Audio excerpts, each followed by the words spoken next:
जब मैं ये कहती हूँ कि हम जब कुछ भी बोलते हैं, चाहे वो मंत्र हो चाहे कोई बात हो, तो हमारी सांसें श्वास नली से घिसते हुए बहती है और तब फ्रिक्शन होता है और इस फ्रिक्शन से हीट क्रिएट होता है और ये हीट हमारे शरीर में सूक्ष्म रूप में बसी आत्मा में एक कंपन, एक वाइब्रेशन क्रिएट कर सकती है। तब अगर आपके मन में ये सवाल उठता है कि फ्रिक्शन, वाइब्रेशन ये तो फिजिक्स के दायरे के शब्द हैं और आत्मा जो है वो स्पिरिचुअलिटी के दायरे का शब्द है, तो ये कैसे इन दोनों को जोड़ रही है? अगर आपके मन में ये सवाल उठता है ना, तो ये वीडियो आप ही के लिए है।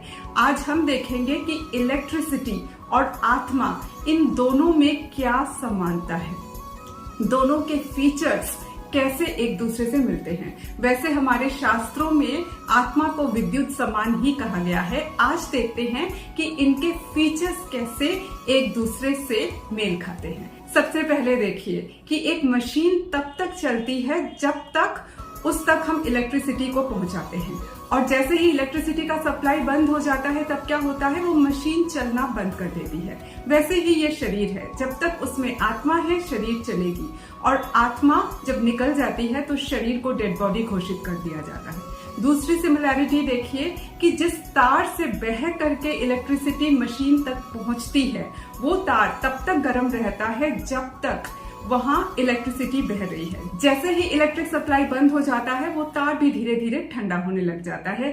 ठीक उसी तरह हमारा शरीर है, शरीर में जब तक आत्मा है तब तक शरीर गर्म रहता है, उसके बाद ठंडा पड़ने लग जाता है जब आत्मा शरीर को छोड़ करके चली जाती है। तो ये आत्मा है क्या? प्राण ऊर्जा कह सकते हैं हम इसे, लाइफ एनर्जी कहते ही हैं इसे।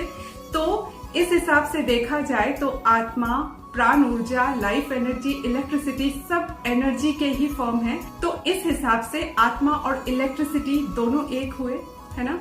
दरअसल क्वांटम फ्रीडम फिलॉसफी ना साइंस और स्पिरिचुअलिटी में कोई भेद नहीं मानती। ये साइंस और स्पिरिचुअलिटी में कोई क्लैश है इस बात को नहीं मानती, बल्कि ये मानती है कि साइंस का हाथ पकड़ करके, विज्ञान का हाथ पकड़ करके हम कुछ हद तक चल सकते हैं, लेकिन उसके बाद जीवन से जुड़े जटिल सवालों का जवाब खोजने के लिए स्पिरिचुअलिटी का दामन पकड़ना ही पड़ता है।